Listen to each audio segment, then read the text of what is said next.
Hello and welcome to our very first stand-up retail discussion and week one of November's theme, Countdown to Blast Off.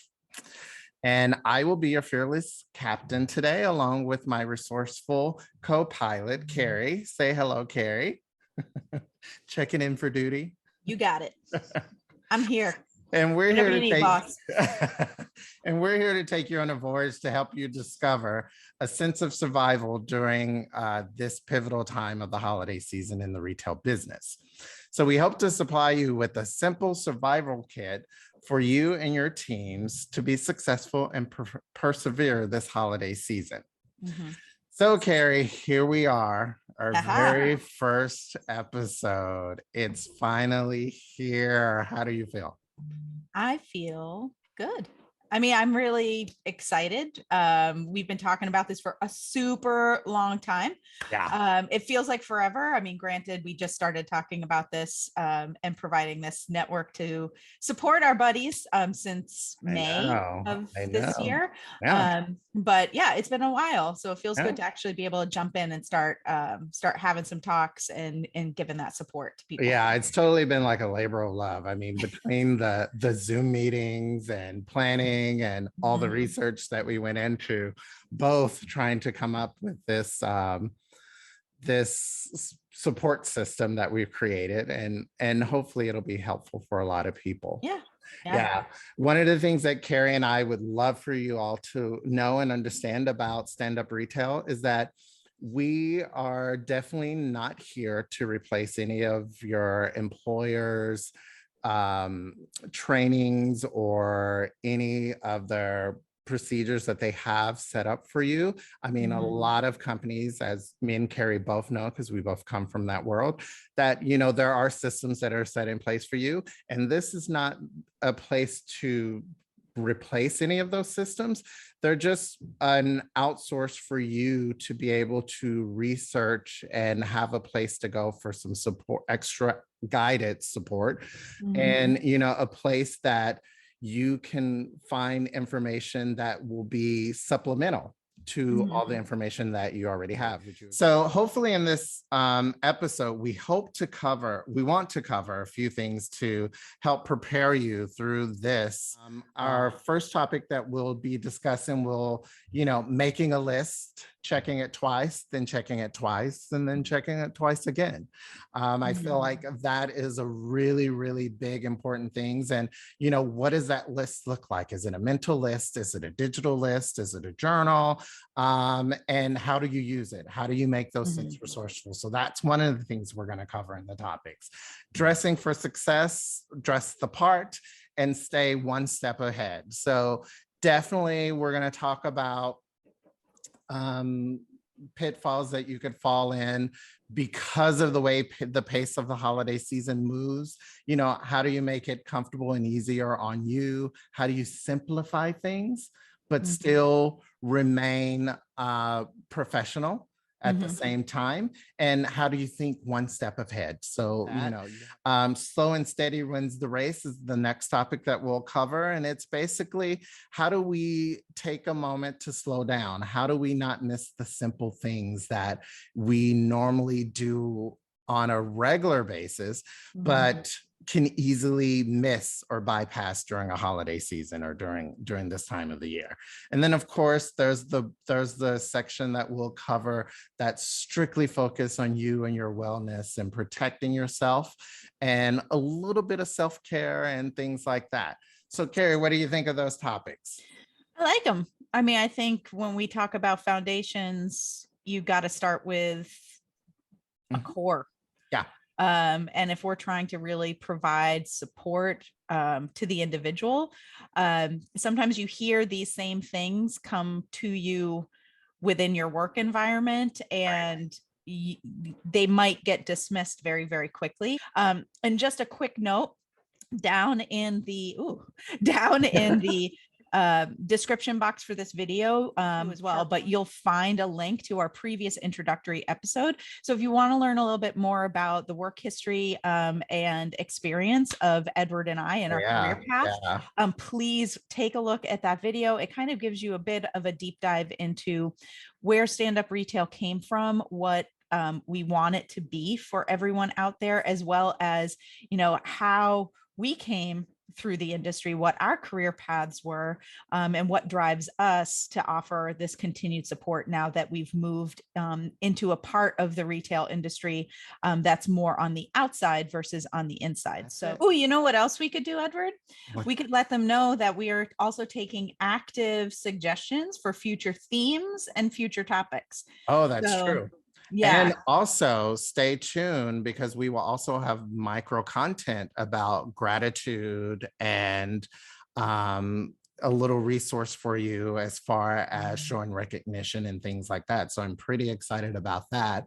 It's something that we're going to test out this month to see if it's something that we carry on for the rest of the month. So really excited about that and what your feedback and what your thought process will be wrapped around that when you agree. Let's jump right into it, Carrie. So I'm going to tell you a little bit about my favorite holiday story. I was excited about being a manager.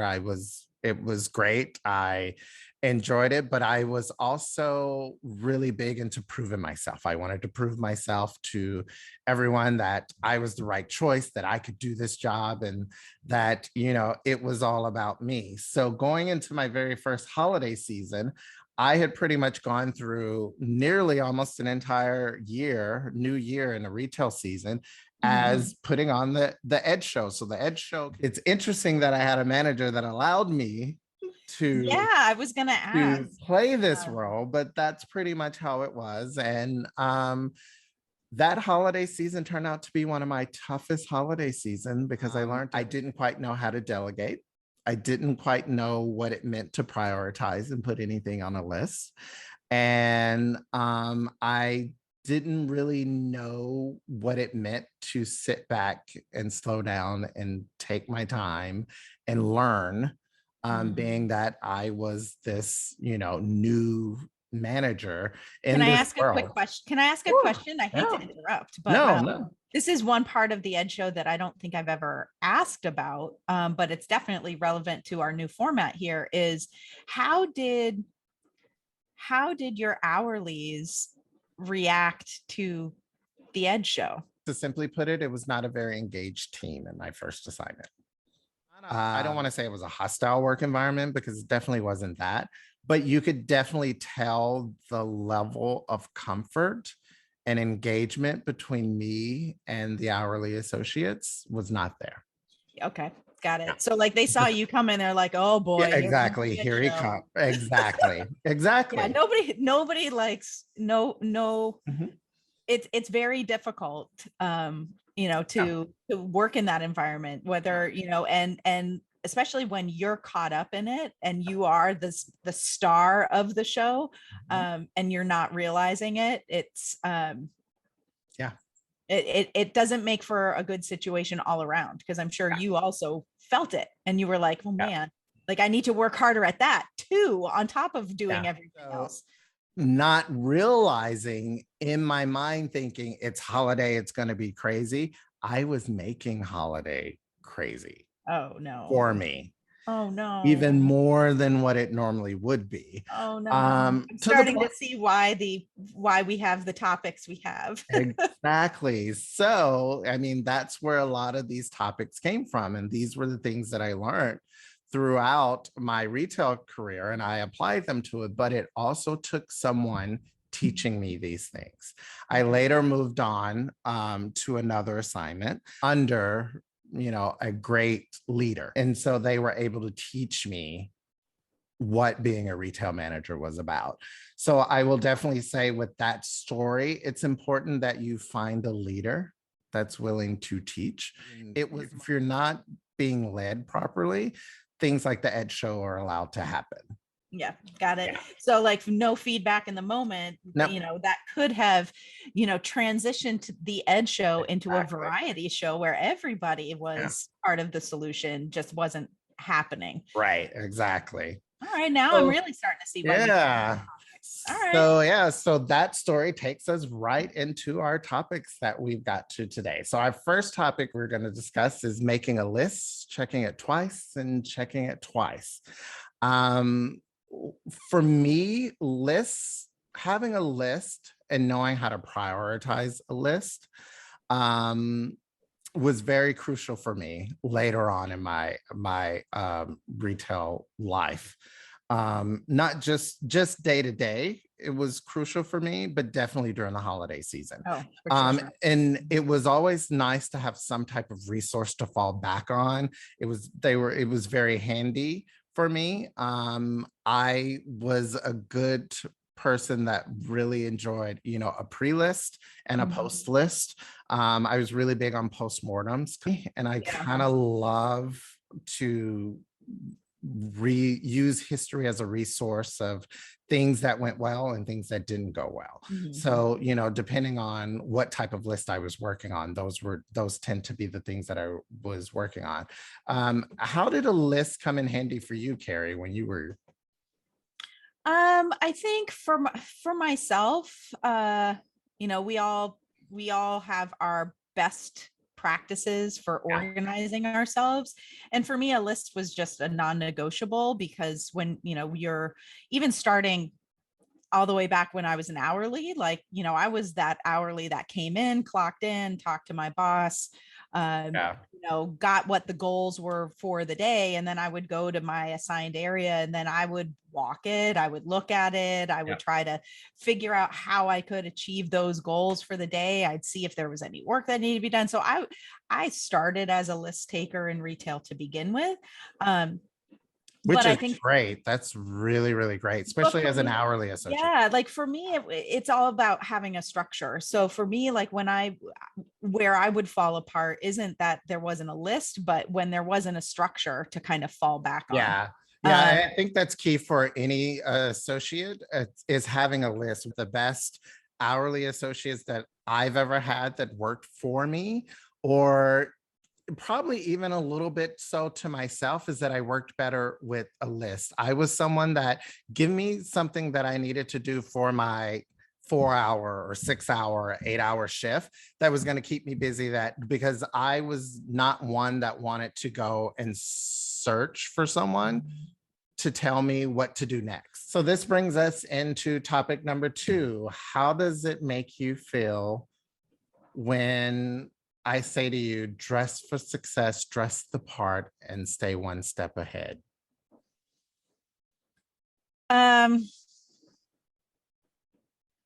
Be ready for anything. That's what I hear when you say that. That's exactly what it is. And quite frankly, holiday, like you gotta wear comfortable shoes, because you might be doing a whole bunch of stuff in a whole bunch of different areas than you're comfortable doing.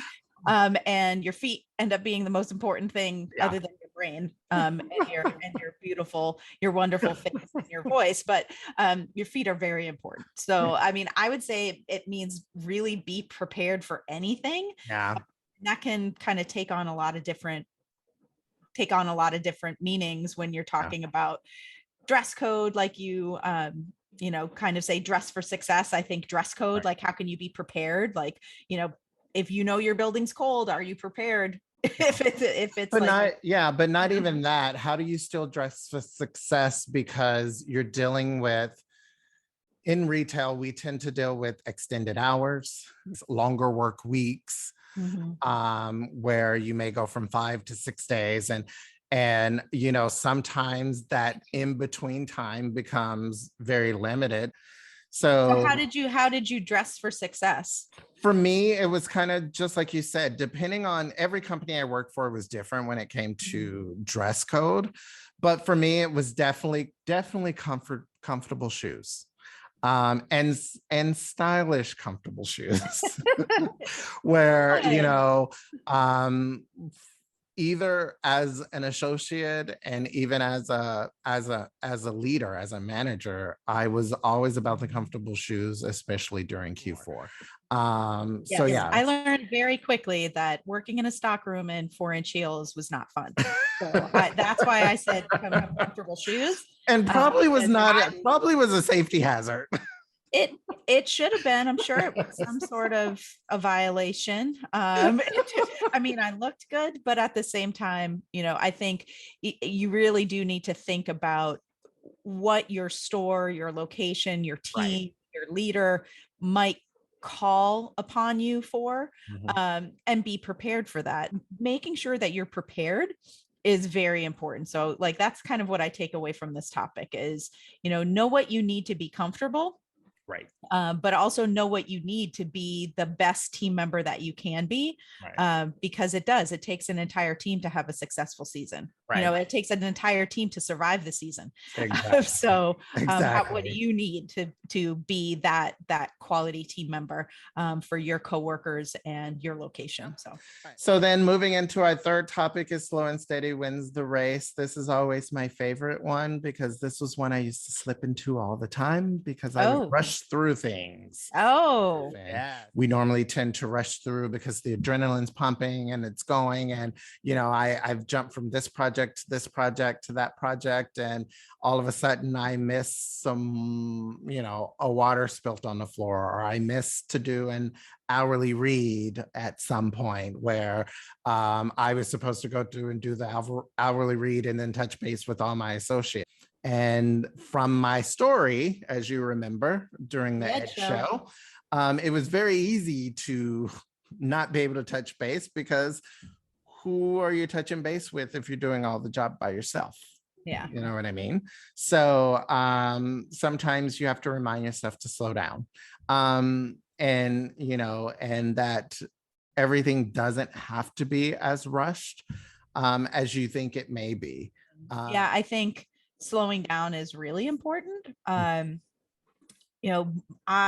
loved being on the floor so much. But one big reminder that I always had to give myself was, what's the difference between urgent and important? Yes. And what's going to have the best impact in the moment? I could do the urgent thing because I think it's urgent. Right. But if that takes me past one of my selling hourlies or an executive who might report to me and I'm not aware enough to see that they need assistance, is the urgent thing really the urgent thing? Is it the most important thing? If it's an accident, of course, but it also takes 5 seconds for you to say, I see you, I feel you, I'll be right back. It looks like you need some help. I'm going to take care of this and I'm coming right back to you, because those little micro moments that you can have with your people, they last forever. They really, really do. And you can make somebody feel great because you recognize it, and you recognize their need and you can help them, or you can make them feel unimportant. And, a team is a team. True, exactly. And as you know, like the slow and steady ties into being an agile manager, which we just discussed, in how to dress for success and play the part and stay one step ahead. Those are things that you're preparing and be ready. These are things that will help you take those moments to slow down, and think about the engagement, the safety issues. How do you get things done? So and then that stuff takes you back to, how do you write a proper checklist and prioritize? To your point, what's urgent, what's not urgent? How do I prioritize? What do I need to address right now? Or in the moment, and things like that. So that's how these three things so far ties in. And then the last topic that we're going to cover is protecting yourself and your self-care. It's very, very important that during the holiday season that you don't forget about yourself. This topic pretty much affects you both in the four walls and outside of the four walls. I also like, one of the things that I like to tell myself is that, right now we're in the beginning of it, but when you get into like week 4 of November, or right after Black Friday, or week 2 of December, I always tell everyone, at this point, if you want to, it's okay to be a Grinch when you get home and you're outside of the four walls. You may not want to go home and listen to Christmas music because you've been listening to it for the last 12 hours. Or you may want to go home and you may not want to watch Christmas movies. You might want to watch a thriller or an action or a comedy movie. That's okay. Those are moments for you to de-stress, decompress, and things like that. But you also have to remember those moments when you're in the four walls. And that takes us back to the slow and steady wins the race also, because you need to learn how to take a moment to just say, you know what, just give me 5 minutes. Let me go sit for 5 minutes. Let me go have a drink of water. And I think it's important that on a team, whether you're hourly or you're, an executive or salary manager, that you do that with your peers. That I think it's important that we all look out for each other, and we know that there's a moment of self-care. Things will look different this year. You're dealing with people wearing masks, or social distancing and things like that. So, Carrie, what are some of the key things that you do that, in this moment during this holiday season or a holiday season, that you remember that were important to you? Um, I would say that, there were small things that I would do for myself because I knew they would help ground me, even if I only had like 3 or 5 minutes, that That I could could be kind very of put impactful. aside for myself. Yeah. Like, I'm a big tea drinker. I would have like 4 or 5 different kinds of tea on hand at any given moment. And, sometimes I might need a pick me up, and it was peppermint because I was in a holiday, mood. I'm one of those crazy people who loves Christmas. I might leave twinkle lights up all year. I'm just saying. As you can see, I'm a big, I like cozy.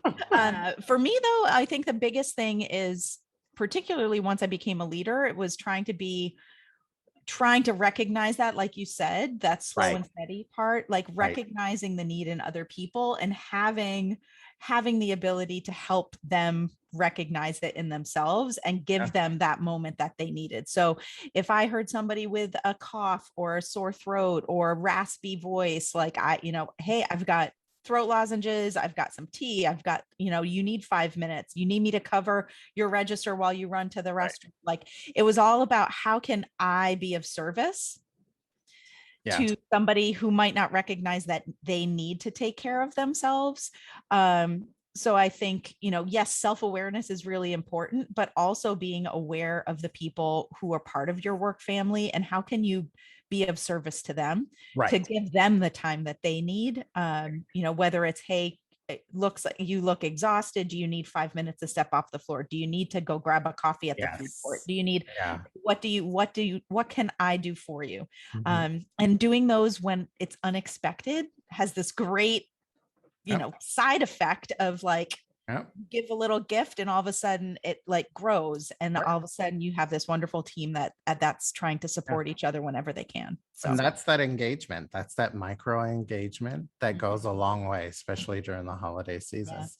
Yeah. So, those topics once again was making a list and checking it twice and checking it twice again, dressing for success, uh, dress for the part, and saying one step ahead, slow and steady wins the race, and protect yourself in a few wellness and self-care ideas that we do for ourselves during the holiday season. Mhm. As always, subscribe, like, and share our videos or any of our contents on any of on our platforms. This will all be down in the description box below that you can enjoy at any time that you want to. Carrie, you have anything to take us out? I love to know what other people's best practices are, Yeah. because these are just things that have worked for Edward and myself over the years. Yeah. But no, other than that, I think, starting off with taking care of yourself and being prepared, as this is the first week of the fourth Yeah. quarter of the retail year, is critical. And it's a great first topic, Edward. So kudos. I like Thank this being our you. first topic. Yeah, glad you enjoy. You want to tell us about, give us a window into what next week's topic may be about? Yeah. What are So you next, cooking up for us? oh, well, we're basically going to take on this idea of, how can you be a good student, or a good teacher, Oh, when nice. there's nothing but chaos all around you. Because I think one other thing that, your story illustrates really, really well, is that lessons during Q4 can be some of the most impactful. Right.